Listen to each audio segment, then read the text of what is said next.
Dumako tayo sa mga balita sa Visayas. Sinisilip ngayon ng Civil Aviation Authority of the Philippines ang seguridad na ipinatutupad sa Calibo International Airport. Ito'y matapos madiskubre ang pagpuslit doon ng isang Pinay papuntang South Korea nang walang pasaporte, visa at maging ticket sa eroplano. Sinibak na ang manager ng paliparan. Makibalita tayo kay Jennifer Muñesa ng GMA Iloilo.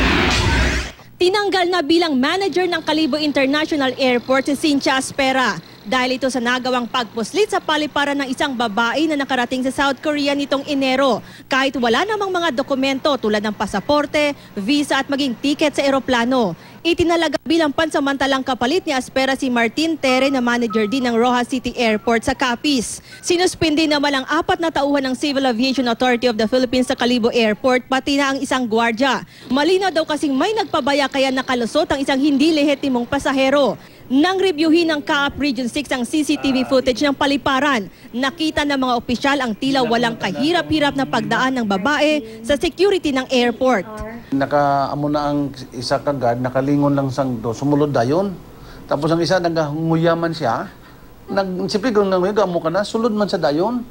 Tapos tama-tama na sa crowd control, sang OTS, pag crowd control, nakita sa CCTV, tama lang nag-amo sina, nakasulod na siya sa crowd control, nag-agi man siya sa process. Pag-abot sa process, ato naman nga may tao itong gabit-bit sang doa ka bag, dito man siyang gapatabon. Hanggang sa Philippine Airlines Flight PR490, hindi nabisto ang babae. Inaalam pa kung paano ito nangyari. Hindi pa nagbibigay ng pahayag ang airline company. Nalaman na lang na wala palang dokumento ang babae pagdating nito sa Incheon International Airport sa South Korea. Kaagad ding ipinadeport pabalik ng Pilipinas ang babaeng 35 taong gulang na taga-Antique. Ayon sa mga otoridad, tila may problema ito sa pag-iisip. Ipinasura ito sa isang doktor at napag-alamang may mental health problem nga ang babae. Nasa pangangalaga na siya ngayon ng kanyang pamilya. Dahil sa pangyayari, dinoble ngayon ang paghihigpit sa seguridad sa Calibo International Airport. Silin ko, dapat individual checking gid, kag alert gid masyado double alert pagid, dugangan pagid. Jennifer Muñesa, Nagbabalita, Pilipinas.